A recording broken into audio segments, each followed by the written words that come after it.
Hello, a very good day, a very good morning, good afternoon to our European friends, a very good morning to our US friends. This is Martin Mahler from Astrato speaking on our live webinar closing this year with a big bang, summarizing all the greatness that we have done this year. I'm joined today by Piers Batchelor, Senior Product Manager and Snowflake Hi, Data everyone. Super, and Karl Sjöstrand. So you have the best of the best today on what is a live webinar. Not produced, not staged, not pre-recorded. Mistakes can happen. You can see my Stanley Cup flowing around the screen. So this is all pure live, and this is how confident we are in the product and in today's session.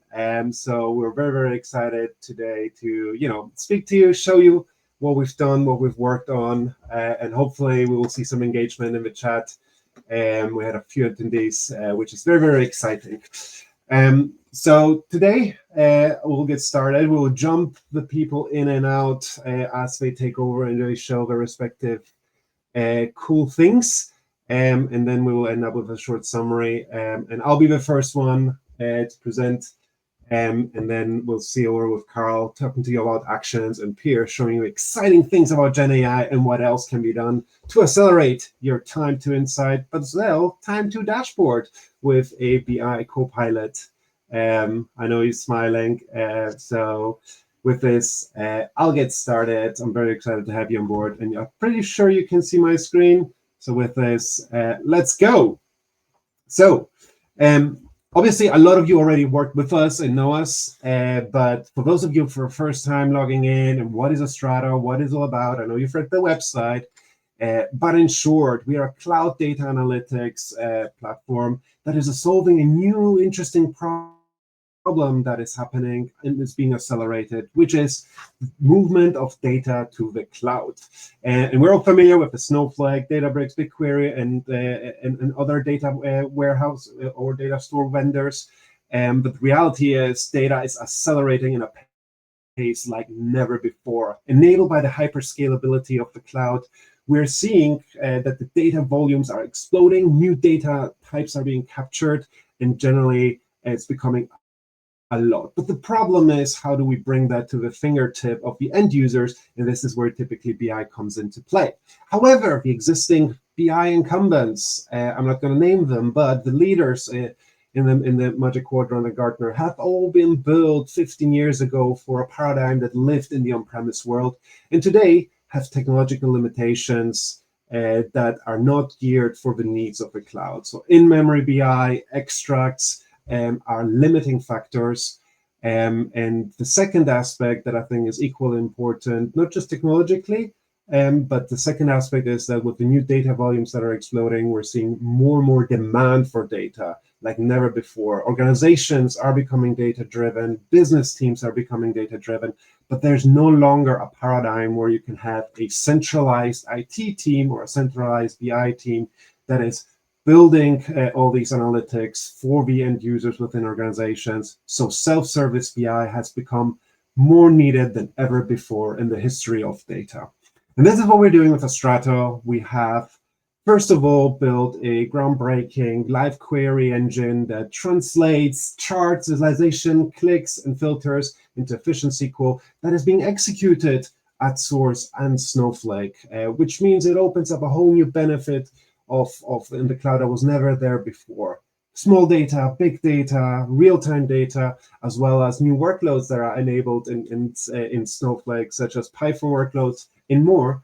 That is all of a sudden a possibility that in the past you had to do find workarounds. But on the end user side, as you will be seeing the product, it is an already familiar interface, and not only familiar interface, but it's 100% no code. So it's the ability to analyze the data without using a keyboard, just your mouse, fairly easily, as well as building analytics without any skills or coding skills required, is ultimately what Astrato stands for and what we're solving in this market. So today, I'm going to jump and I'm going to show you more, and you will see the product rounded around those themes that I've highlighted here. So what we thought we'd do, right? I don't know for those of you who have been following us on LinkedIn, but we are generally have been executing like hell. We've done over 40 releases with 100 features across the entire kind of like Astrato stack, from visualizations to new capabilities such as advanced calculations and empowered actions. Generally speaking, our focus has been to make sure our existing customers are extremely successful, replacing incumbent BI platforms within their organizations. And we've managed to do that successfully with some of the cool stuff that I'm going to show you today, as well as Piers and Karl. So with this starting, I'll get right to this, and I'll highlight, one new connector that we added, which is ClickHouse. As you know, Astrato works on Snowflake, Databricks, Postgres. Redshift was a connector we added last year, BigQuery, and one new connector that we added was ClickHouse. It's actually a new kind of organization or a new engine in this space. But originated originally from Russia. So actually, ClickHouse is the underlying technology that is fueling today the Yandex search engine, which is the equivalent, the Russian version of Google, I would say.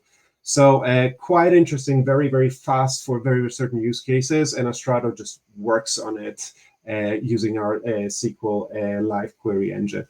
And this is a little bit what we stand for. So the ability to use Astrato on any kind of engine that you like, and offering the same seamless experience, regardless whether it runs on Snowflake, Databricks, ClickHouse, or elsewhere. So having the ability to be modular and connect to any endpoint that you like, however, at the same time, enabling and offering a very similar experience effectively like before. So I'm not going to go too much into details. You see here, it was a live demo, so I should have cached that before. But the idea is that it behaves and feels the same regardless whether this is Snowflake or a different engine on the screen. So I am going to clear and come back to it perhaps, although no, there it is. So, this is an example of super fast once it's cached and once the engine is up and running. But ultimately, the same Astrato experience is agnostic to the engine, which is one of our value propositions with our platform. Now, enough connectors, other than it just works wherever you have your data, whichever engine you like, you can use Astrato on top of us.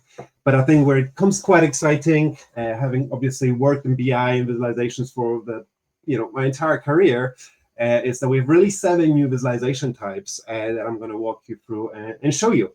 I'm a firm believer that data is best consumed in a visual way. Yes, Gen AI with text prompts and chatting interfaces will enhance the use cases, and Piers has some really cool stuff that's going to show you later. But nothing, in my view, beats the ability to look at visualizations and quickly spot some insights. So starting with a waterfall chart. I'll go right here. So interestingly, there's 2 types of waterfall charts, which you may not have known, but one waterfall chart type is where you see the total of the sum split across its constituents, which is a perfect use case for when you want to see, for example, cash flow throughout the number of years and how it has evolved.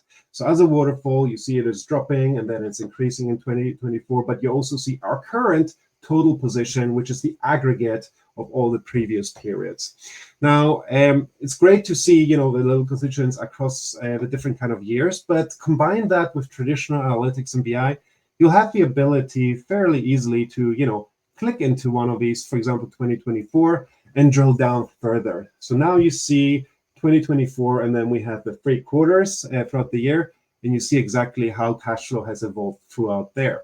And then you can continue your experience, drill down into the 2nd quarter, and you see then now the months. And then once you've seen the months, you can go even deeper into, the actual days within the month. Now, this kind of combined waterfall chart with the drill down experience enabled in Astrato is an option, right? You can guide it, you can construct it with actions, however you like, or you can just say, look, I want to see it by a week, or perhaps directly by quarter over its entire period. So the flexibility of selecting different dates with the waterfall chart can actually bring some very meaningful analysis with, just a few clicks on top of your existing data set. So that is the one case of a waterfall chart where you split it by a dimension and you see the total at the end of it.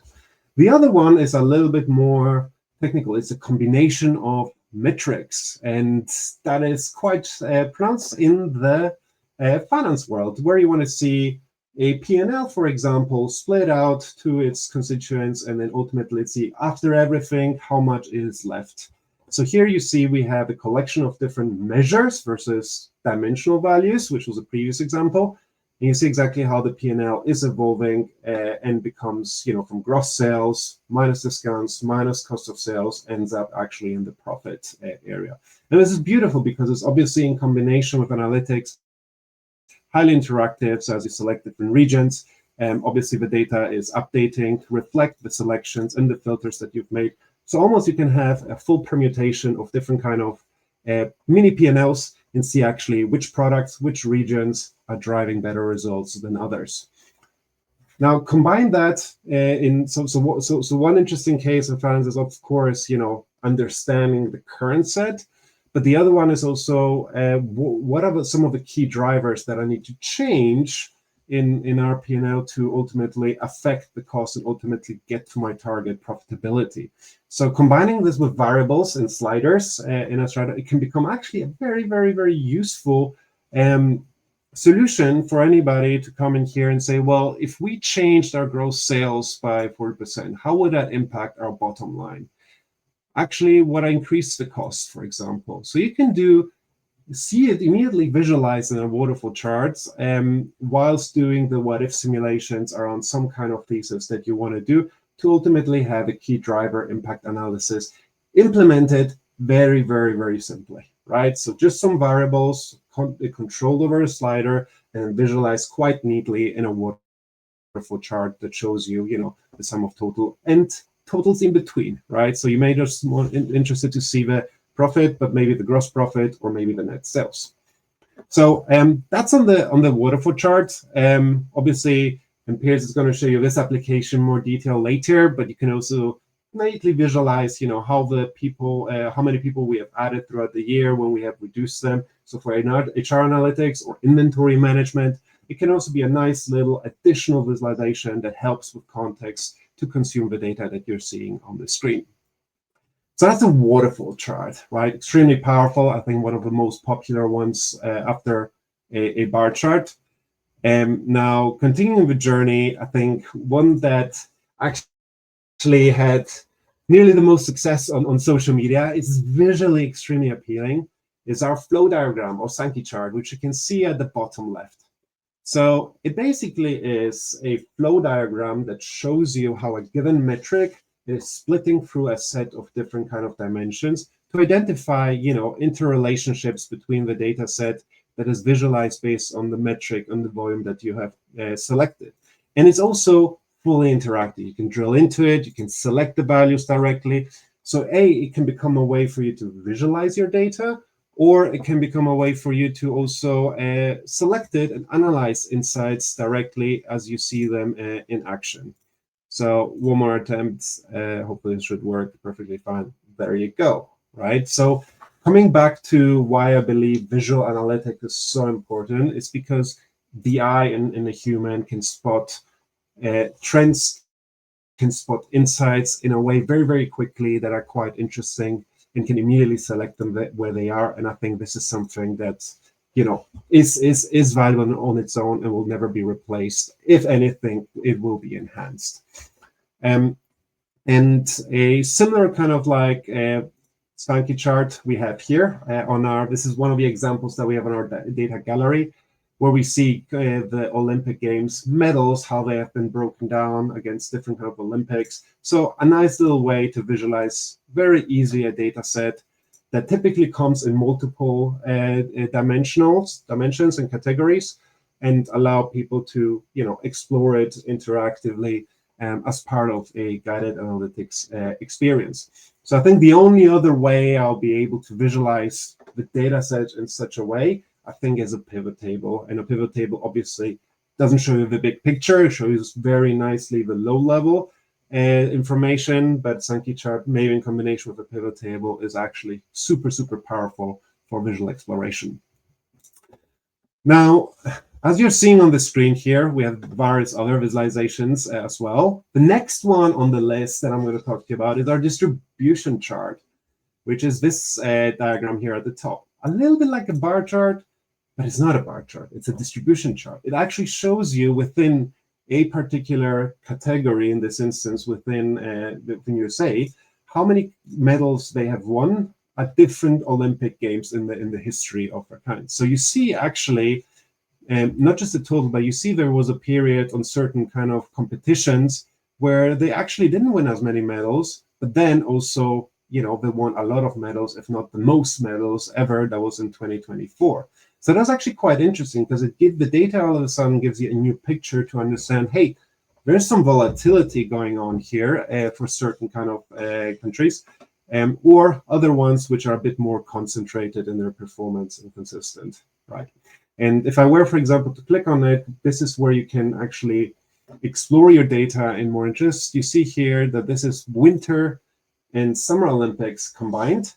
So actually, if I select only Summer Olympics, you will see that the distribution changes a lot, right? So actually the USA won a lot of medals when it comes to the Summer Olympics, not so much when it comes to Winter Olympics. And when I go to the Winter Olympics and I select them, you will see actually, there are different countries who are dominating the scale, Norway, Germany, more than the US. So this is how all of a sudden the data reveals a new kind of level of story on a distribution chart like this one. More technically, more pragmatically, this is another example that we have built, is to identify outliers. Right? So imagine you are a trader at a financial institution and actually a risk manager, and you are basically monitoring all the trades that your team is doing, what positions they're taking, how much value they have currently traded, what the gains and the losses are. But one priority you always have to do as a risk manager at a financial institution is making sure that no excessive risk is being taken. And you immediately, without me having to tell you, you see immediately that there are two of them that are in breach, that are above the outlier kind of limit. So that's a very quick way for you to visualize outliers and spot them and work with them. So clicking on them as an example, selecting the traits, and then going perhaps, using our write back capability to request a new limit to say, actually, I want an exception for 7 days if you can't close down your position. So insight, spot the outlier, select it, now do something about it, all in one single view. Started though with the visualization insight that you have seen here on the screen. So this is where a distribution chart can be quite interesting and quite powerful in its own way. So that's visualization number 3, or number 4, sorry. So moving on into the work cloud, I think all of us have used here Airbnb for one way or another, or regularly actually, as a matter of fact. And one thing that drives Airbnb revenue and generally is other reviews, right? The more good reviews the host has, the better visited those properties are, and ultimately also, sometimes they charge even more if there's that kind of validation that they see. Now, what we've done is we've taken all the reviews of all the properties and we've kind of summarized, the descriptions into our work cloud.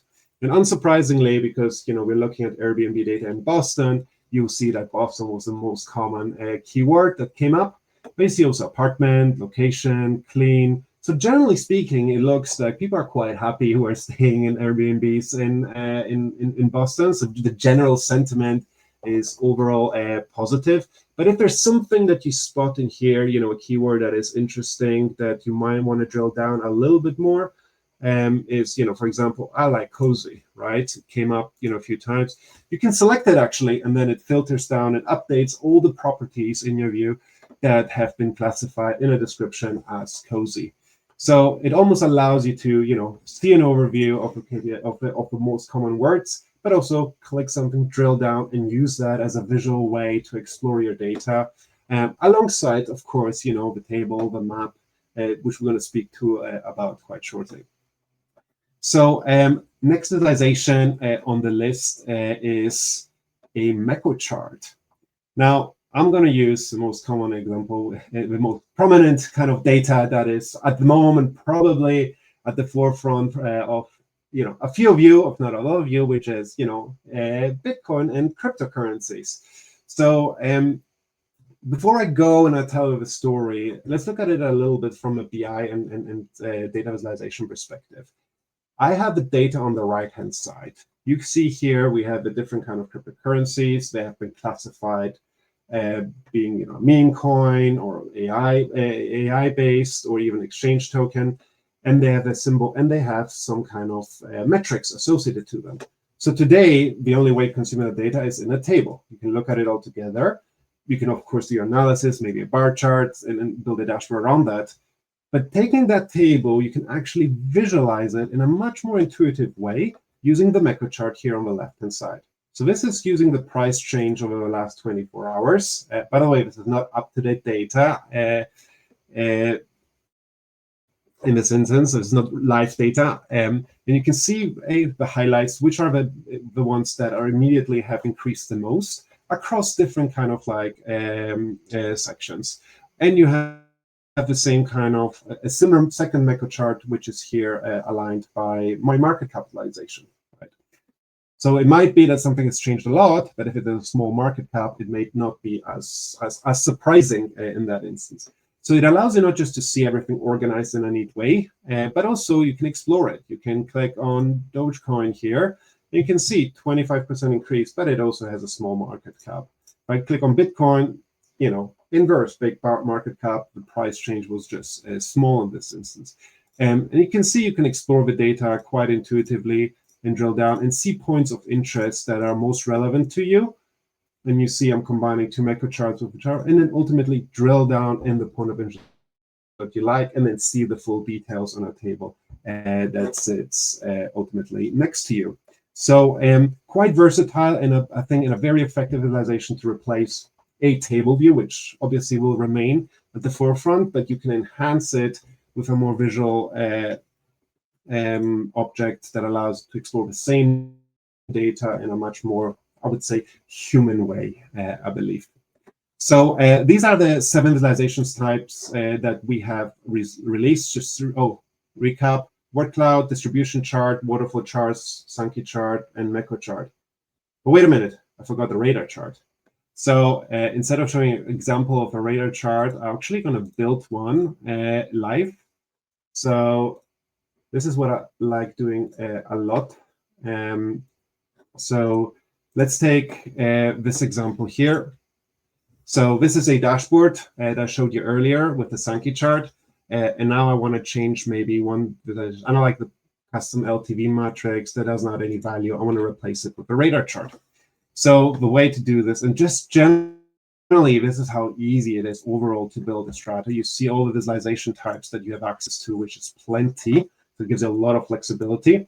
And you come in, and then you can add, the dimensions that you want to connect it to. And I'm just going to stick perhaps with age groups, because I want to see my distribution of customers across all my age groups, which is now visualized here now in the radar chart. I'm going to make it maybe a little bit more prettier. So you can choose the colors, decrease a little bit the opacity. So you see, all right, this is a distribution of my customers across all my age groups. So you see I have a little bit of concentration on 35 to 40.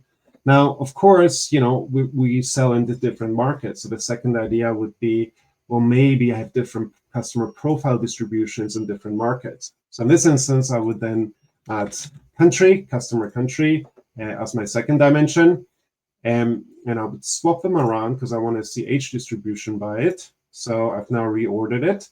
And just to make sure that the colors are quite distinct, I will move into my categorical phase. I'll decrease the area transparency a little bit because I want to be able to compare them. Choose I'll choose the Astrato standard palette. And just to be clear to know which color is which country, I'll have the ability to add it here as a legend. So now, literally in just a few steps, without even using my keyboard, You've seen here, I have added the distribution, age group distribution across different kind of countries, which is visualized here. And you can see some of them are more even, which is the US. Some of them are more concentrated against younger crowd, which is Australia. And of course, the beauty is of Astrato, as I'm drilling down to the different occupations, you can then obviously see the chart being updated. So now if we look at clerical and skilled manual workforce, actually, not a surprise, we have a lot of young audience there in my target group. So that's the last visualization type that we released, I think, in the last 4 weeks. So yeah, quite exciting to show you that overview here. Now, the next bit is it a visualization type? I believe it is, which is, yeah, so this is a summary, which is mapping.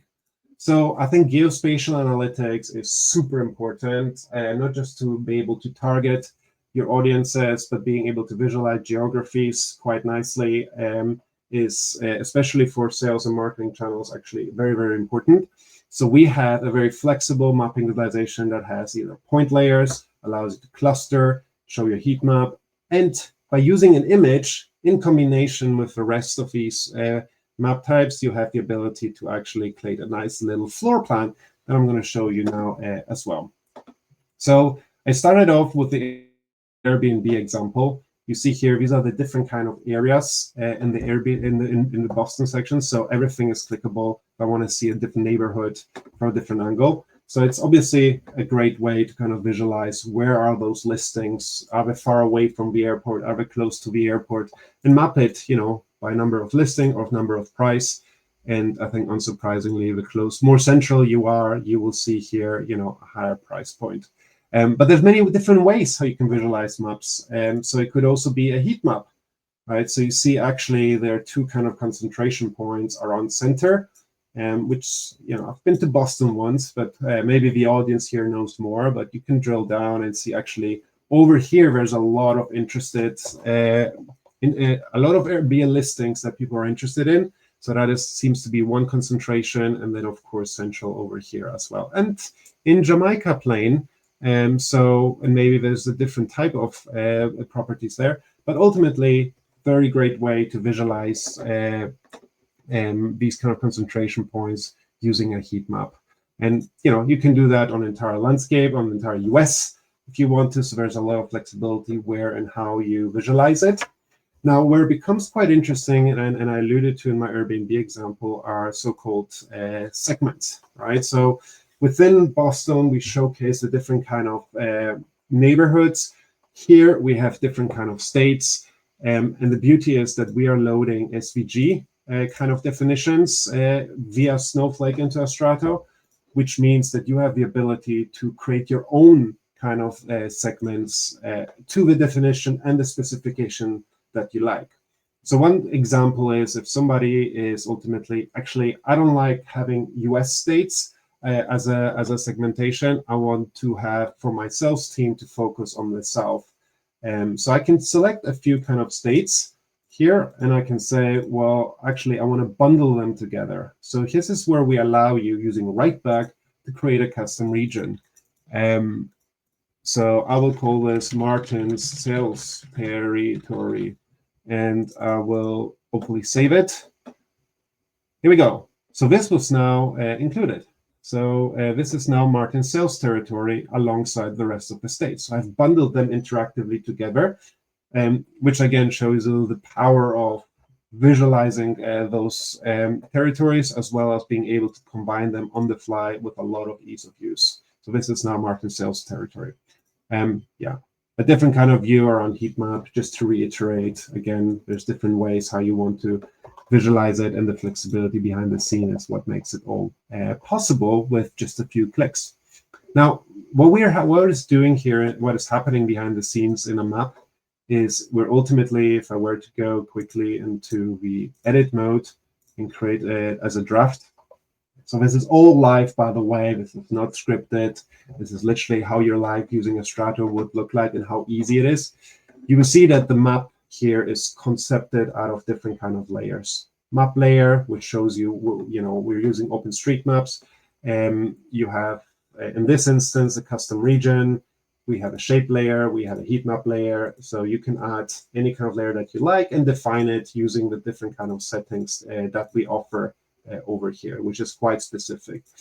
But one such layer which I find exciting, because that opens up a whole new set of use cases, is an image layer. Like, what does mapping have to do with images? Well, as a matter of fact, you can upload anything on a map and then overlay it with the coordinates of the data points. And one such example is this one here that is using an image layer. And this is a floor plan of Luton Airport, which shows you the foot traffic concentration points, as people come from security, they go through all the shops. And I think there's a little bit of a concentration point here towards the end, which, by the way, where you see the timetables of the departures and the gates. Now, this can be particularly interesting, and the data is gathered by having users connect to the free Wi-Fi. And you have the ability to actually see kind of what kind of crowd we're looking at here. So you see, for example, very young people focusing on different areas, perhaps than the 40s until 60s. And that can inform you perhaps to see actually where do we have concentration points around our foot traffic to ultimately justify higher rents, or play back to the different kind of stores. Hey, this is why you pay rent. This is how many people pass your store effectively. So very interesting use case that go beyond, obviously, airport floor plans to hospital floor plans to showcase utilization. You can overlay it with a seat plan of the stadium. So really, really cool stuff can be done, again, by overlaying it. And this is what Astrato enables to with a lot of ease of use. So enough on mapping. Try it out for yourself or speak to us if you want to hear more. Now, the last bit, I'm going to hand over to Karl afterwards and Piers, is expressions. So I've asked ChatGPT how long it takes to learn any of the existing incumbent BI tools. And because of the proprietary expression language, set analysis, DAX, it is very, very hard. This is not business friendly. You need to be an expert to do it properly. And the idea is, why is that even necessary today? This for sure does not enable self-service BI. So where Astrato comes in is, we do everything in a low-code interface and accelerated by Gen AI. Piers is going to show you more about that later. But one thing I want to show is that, it's great when the measures and when the calculations are simple, such as sum and counts. But with Astrato, we have released also advanced calculations that I've showcased over here. Moving averages, period over period, to show, for example, the growth, or ranking, or even nested calculations, the equivalent of agar, where you have leveled calculations, can also be achieved without having to write any SQL whatsoever. So I want to show you that example actually live in action. So on 3 such cases. So moving on to the editor where I was just building, and I think you see, just to repeat, this is a live demo. So effectively, searching for a second is quite normal, but here we go. So this is the application where I built, I think, my radar chart earlier. Here we go. Over here, I have now 3 visualization types, right? And starting maybe on the very, very left-hand example, where we see revenue by quarter. And what I want to do now is I want to see the change of revenue period on period. So quarter to quarter, what was the relative change? Now, to do that, I have to, in other BI tools, I have to write an expression. I have to either do some data modeling. I have to, hopefully not, but potentially create new tables, or write very complex set analysis or DAX. Now, in Astrato, what we do is we have under any measure, we have what we call advanced calculation. And over here, all you got to do is select an option. So I'm going to go now and select growth. So with just one click, you see that the absolute numbers have now become a relative change to the previous period. Now, this is not entirely accurate because I have to change it to a format to percentage, but here we go. So with one click, I've changed it from total revenue per quarter to quarter-on-quarter difference on a relative amount. And that can easily be done. We do that by generating the SQL for you. So without you having to worry about it, we're making sure that we're generating the right kind of SQL that calculates exactly that view. And you can change it. You can compare it with 2 quarters before. So you have a lot of flexibility to customize it. Again, all having the business user in mind who doesn't know about data modeling, doesn't know about calculations, and doesn't want to learn a scripting language. With just 2 clicks, I've now displayed period on period. Another example is moving average. Daily users are too volatile to meaningfully present it in a chart. So one thing I can do is I can duplicate my measure. You see now we've overlaid it. It's a red measure over a blue one. But the second one should be an advanced calculation, which is a moving calculation. And I've selected that now, and I'm changing the aggregation type to be average, at which point I have now, with 4 clicks, created a 6-month or 6-period moving average that smooths out the line of the daily active users in a much more usable way. So in Google Analytics, for example, you have that where you have daily visits, weekly visits, monthly visits, or quarterly visits, and that is something similar has been achieved here with just a few clicks. And the last one is revenue. If I want to see the total revenue accumulated over the period, you can easily, again, do so by, let's maybe, duplicate the measure and select now the second measure as an advanced calculation, which should be a running total. So even though I have and maybe I change maybe a different color for the second one, so it's a little bit more distinct. Here we go. So you see the revenue here, and this is the accumulated revenue over time. Again, without having to write any SQL, we're doing this for you, 100% self-service and no code. You can build very advanced analytics on top of Astrato that gets executed at source. So with this, that's my part today. So just to recap, I showed you period on period, but we also have ranking, percentile, nested calculations. There's many cool examples that you can achieve, ultimately not having to write these kind of expression languages. So with this, my part is done. Thank you very much for listening. I'll stay on, but I have a precious guest that's going to join us now, which is Karl, who's going to tell you all about actions. Karl, remind me a little bit, what are actions? Why do we have actions in Astrato? Yeah, actions are the brains of the data apps in Astrato. And what you showed earlier in other tools, that logic is done with expressions and you're writing code. But in Astrato, we're using actions, and this makes you more productive instead. And we have continued to enrich this with data operators, for example. If you combine that with reporting or with filtering, you can do dynamic periods and things like that. When you embed Astrato, you want to have a two-way communication. So you don't want Astrato to be a black box. You need to interact both from Astrato to the embeds and the other way around. And that's what the browser event actions does. And another thing you want to interact with is your cloud data warehouses to utilize all the new advancements in LLMs and machine learning and so on. And we do that by calling stored procedures directly to Snowflake or BigQuery, for example, and passing along user arguments. So you get that interaction, and you can even reach out to and integrate with other tools through the procedures, which is really interesting. We also enable more properties on the objects and on the containers. So with this, you can set the pixels, you can set the sizes, you can control everything down to the pixel level. You set the visibility, margins, titles, everything. And this opens up new use cases as well with modals and so on. And Actions is a programming language after all, sort of.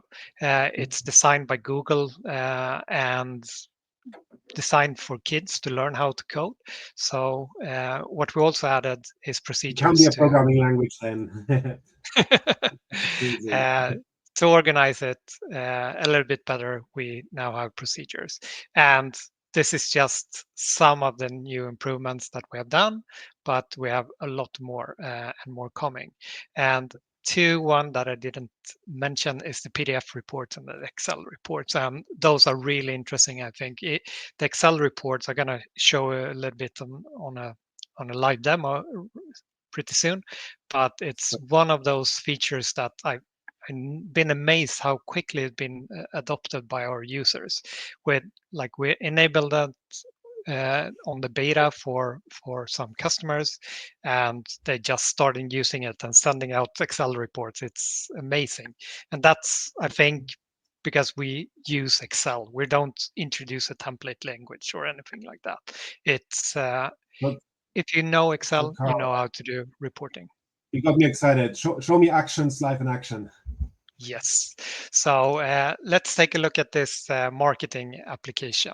So in marketing, it's super important to be able to see different time periods. So for example, if I want to see how my marketing campaigns have performed over the week, I can do that easily by changing the week. But we don't stop there. With the new actions, you can now not just change the periods, which you could earlier, but you can now do it more dynamically. So here I've set today to last week, for example, and everything updates. And other things with this update is that, for example, if I change something in here, this campaign, show me the campaign instead, because it's more interesting to see the campaign when I'm down on the traffic source level.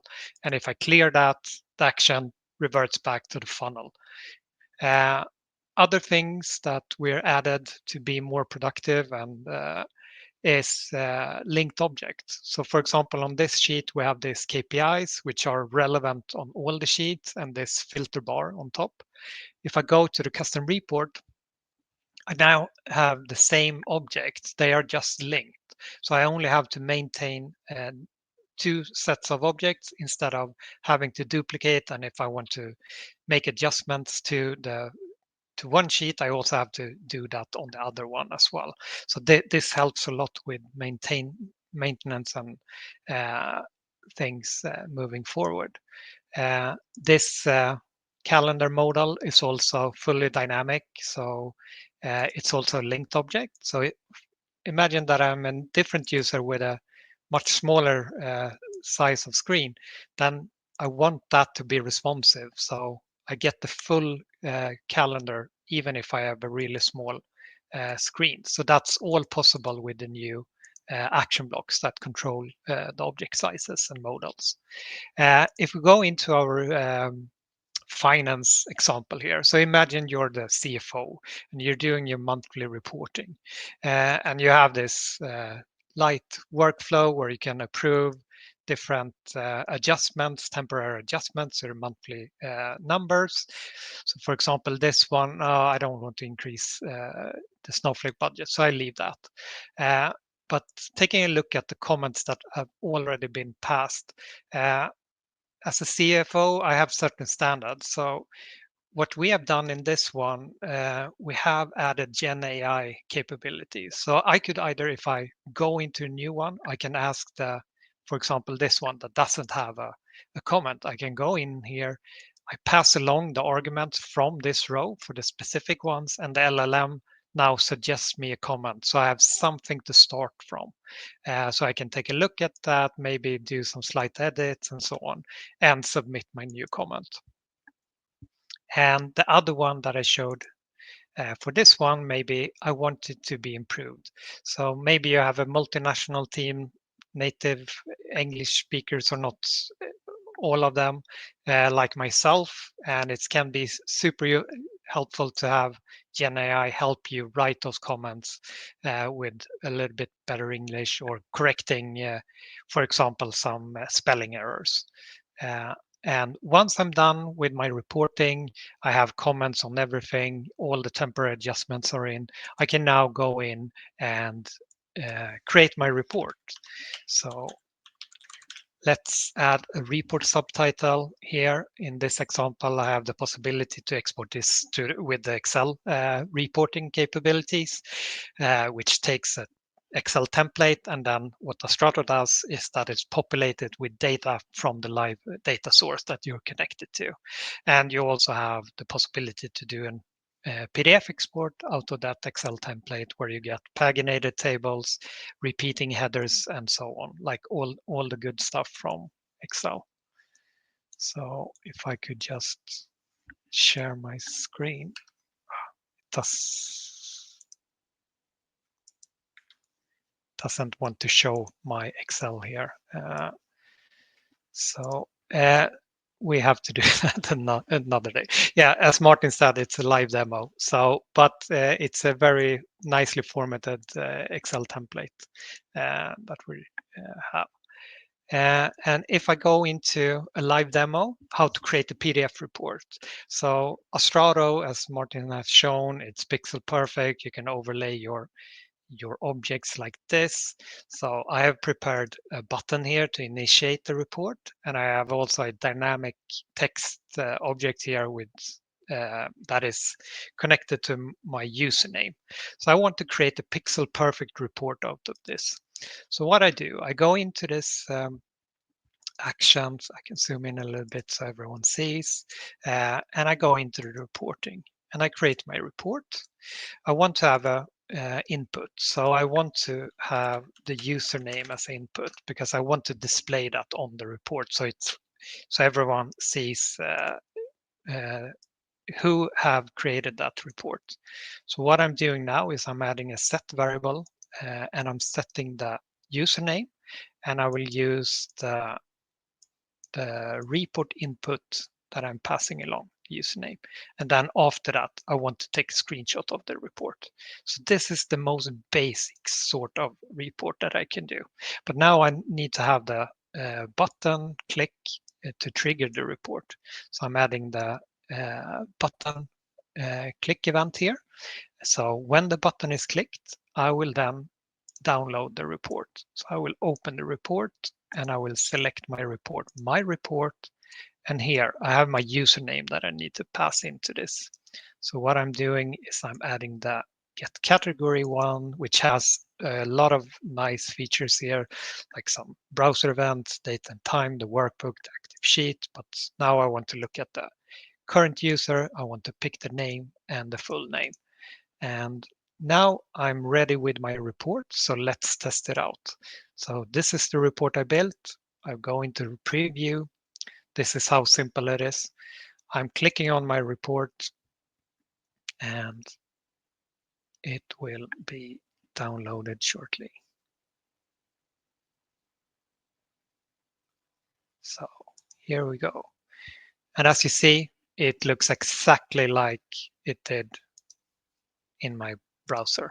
So pixel perfect reporting, and it's even got my own name here. So I see that I was the one who created this one. And if we come back to the presentation, so with the reports, we can now send out insights directly to users.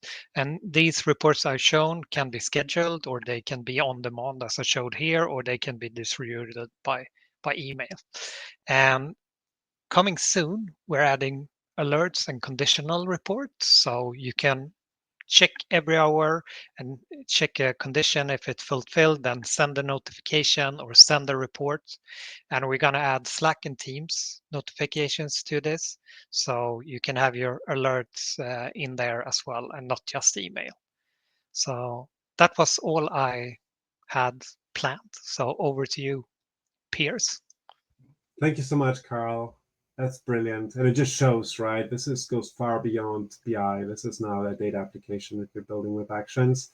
So it's cool to see the brain behind every app, even though, it is simple to understand and easy to follow. So with this, AI Piers has joined us, who's going to tell us more around how we're using GenAI to accelerate the experience across the product, both on the analysis side as well as on the building side, which is, I think, equally as powerful.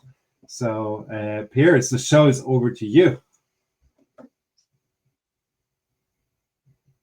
On mute. There we go. Thank you, guys. Karl, that was fantastic. My favorite block, it definitely has to be the stored procedure. That's, I'm biased. That's where I can leverage the most of generative AI. But yeah, without further ado, let's get stuck into it. So thank you for the warm intro, Martin. The building and the analysis side of AI is hugely important in our BI Copilot. And the thinking behind this is you've got productivity capabilities where you're building and you want to generate things on the fly and just get it done faster. And on the other side, with analysis, we really want to bridge that gap in data literacy. Maybe you're testing out a data set you're not so familiar with, or you're in the line of business and you want to be able to work faster, get to grips with the data, and just fly through it with confidence. And that's what these tools are here for. So first of all, you're able to bring your own LLM in Astrato. That means you can connect to OpenAI, Azure OpenAI through Microsoft, Snowflake Cortex, and their array of LLMs, including Claude, Llama, and so many more, Gemma from Google as well. So a granular control, and you can bring whatever LLM you like and connect it. First, I want to take you through some of the build capabilities from our BI Copilot. So you're able to create measures in our data view editor and also create business-friendly data aliases on tables and fields. So when it's a little bit, let's say, codified, I'll take you through an example where we make it crystal clear for all business users and for the AI downstream. I'll also be taking you through the analyst capabilities where we're able to ask business questions in natural language and get the answer in the form of a visualization. Or if I want a text-based answer, I can use my AI insight summaries where I am picking the visualizations or analyzing the whole dashboard for an executive summary that I can then include in my reports, which Karl touched on, or maybe I want to copy it into an email as a snapshot, for example. So let's get stuck in. First off with the build capabilities. So I've got my data here, I've connected to Snowflake, I've got my schemas and tables on the left-hand side, and let's just bring in some of this data. It's SAP data. It is, I believe it's codified in German, so some abbreviations in here. Now, I don't know my German very well. So the first thing that I have to do is run through these AI suggestions. So imagine I'm a business user and I've been given access to this sales distribution data set. It is very cryptic. I'm not familiar with it. And our AI suggestions are going to help me understand it and work with it more quickly. Otherwise, I would have to individually rename these, maybe even do it upstream. So I have my suggestions back, and I'm going to alias all of the fields and the tables. We can see that this one here is customer number. So I'm going to apply all of those, not just the field names, but the table names as well. So all applied, now all done. So taking it to the next level, I'm also going to apply some of our join suggestions. It's using all of the metadata that is in the cloud data warehouse. And there we go, right here, we've got the metadata as to why it's a good join. We will apply all of those, blindly applying it. I have full confidence that the semantic model is ready. There we go. I can make sense of it. I can now comfortably navigate it. So time to add a measure. We can do it manually, just like writing a formula on a whiteboard, or I can add an AI measure. And let's see what we can add. Here's something I prepared. It's got a typo in it. That's quite an important factor here. And it's not the best English. So quantity where country is Sweden, but quantity delivered is above 200. Now what's happening in the background is our AI is now looking at all of the fields across all tables, as well as possible joins, to determine how to build this measure. Still thinking, it's getting there. It's thinking about my typo. Right, we've got sum of delivery quantity. We have country equals Sweden and delivery quantity greater than 200. This is exactly what I asked for, and it's named it much better than I did. Quantity delivered above 200 in Sweden. I'm happy with that name. And even better, we have the SQL behind it. We are not losing any of the context behind it. The business logic is not trapped inside Astrato. So I've created that measure and it's all governed there for me. So I've done a few things there. Just to recap, I've created the business-friendly aliases. I have automatically joined the tables together, and I have generated a measure. I've not written a single line of code. I'm a business user. Now, changing hats from a builder to an analyst. So let's get asking business questions in natural language on Airbnb listings, going back to the demo that Martin was looking at. Now we're in self-service mode here. So we've got a few visualizations around us. We've got the self-service custom reports. And now I want to ask a business question. So let's ask correlation between price and value by city. Oh, another typo. That's fine. And again, our AI is looking at the dimensions and measures which have been governed. They've been selected for the purpose of self-service. And already I can see that there are outliers. So I can just point and click as a business user, just fly through that data. I have the answer to my business question. I can switch through different visualizations. I can even export it, because many people in the line of business love an export, or I can have it as a pivot table. There we go. And of course, well, what about other languages?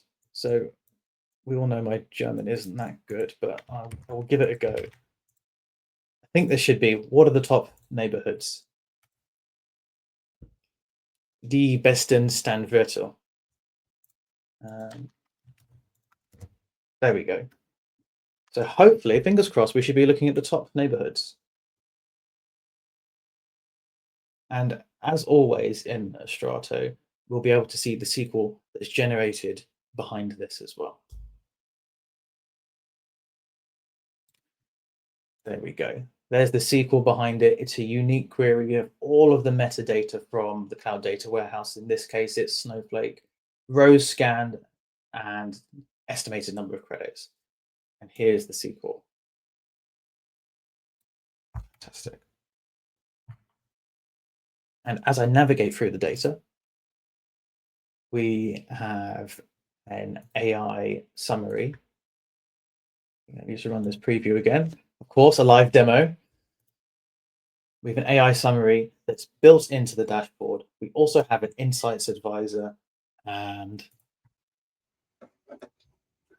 I can request any new insights. I was about to say, you didn't do any of that. You cheated. You let somebody else, you did let AI do all everything for you.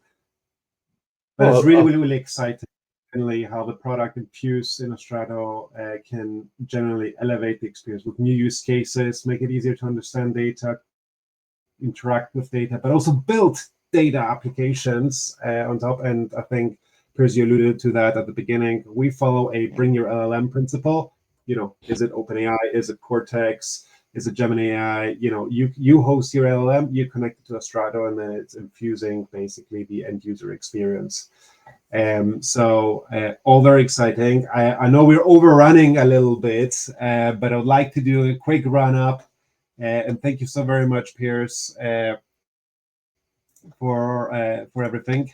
This is very exciting and ready to test, you know, in the product if you guys want to explore it on your own.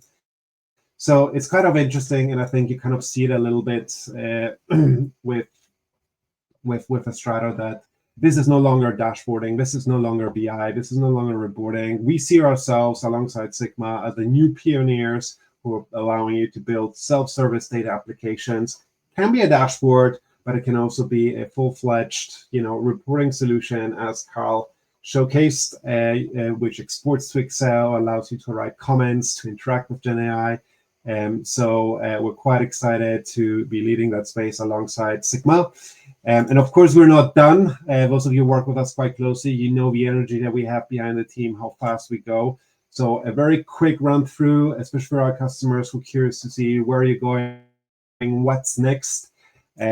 So we've kind of like segregated in different sections around AI. You will be seeing GenAI sprinkling through the product in different kind of sections, being able to, for example, create action blocks just via prompt, or having the ability to generate multiple measures, almost like entire semantic layer on top of your data that you've selected automatically. And I think the thing that we want to crack very, very, very well is also have a prompt-based visualization generation, create a chart that does this and this and this in this color, and ultimately maybe create an entire financial report template for me based on the data I have, and then it builds the dashboard automatically for you. And of course, we will be infusing more modes on how you can analyze the data using GenAI. So the chat-based mode where you can converse directly in Astrato on top of your data, like as if it's GPT, but in combination with what you're seeing right now on the dashboard is very exciting things when we're heading to enterprise readiness. I'm not going to bore you with that too much, but more maturity will come in, especially around collaborating with multiple teams around enterprise authorization, and also the ability with version control to have the full workbook lifecycle implemented in a best-in-class fashion. The visualization side will remain obviously one of our key value propositions. In this instance, next year with more specialized use case, timeline, Gantt chart for project management, financial reporting, but also the pivot table. We will go very, very deep and allow you to allow many different ways how you can enhance and enrich the presentation, especially around financial reporting. This will be very, very important as well. And lastly, we all live in the cloud. We all collaborate. Self-service BI will live and breathe by having all of our end users collaborating with each other, not just on bookmark, but also on the creation process. So just think about it from notifications to alerting, but also to live co-editing, as if we're both in the same document, the same dashboard, editing and building at the same time. These will be all exciting enhancements that we'll be focusing from next year, even more detailed. And of course, anything else that comes from our customers and makes them successful. So with this, before I conclude, and in more detail, we have an event hosted with Snowflake together in London in person, with very exciting speakers, a customer, an implementation partner. So make sure to come join us if you're based in London. It's on January 22nd. The link will be shared and announced and marketed separately. But we're on a roll. We're quite excited, and the value that we bring to our existing customers and how we ultimately offer organizations, enterprise, a much more modern and elevated experience in the cloud on top of Snowflake, Databricks, BigQuery, or elsewhere with Astrato's data apps. So with this, thank you very much. Can we get Karl and Piers back into the mix to wave alongside? Thank you very much for participation, the comments. We'll stay in touch. And as always, ping us a message. Would love to hear your ideas, your feedback of what you saw. And with this, I'm wrapping this up. Thank you so very much. Have a great afternoon, everyone, and a great Christmas break. And Happy New Year if we don't speak before. And other than that, thank you so much for attending. Happy holidays. Thanks, everyone. Thank you. Thank you. Bye.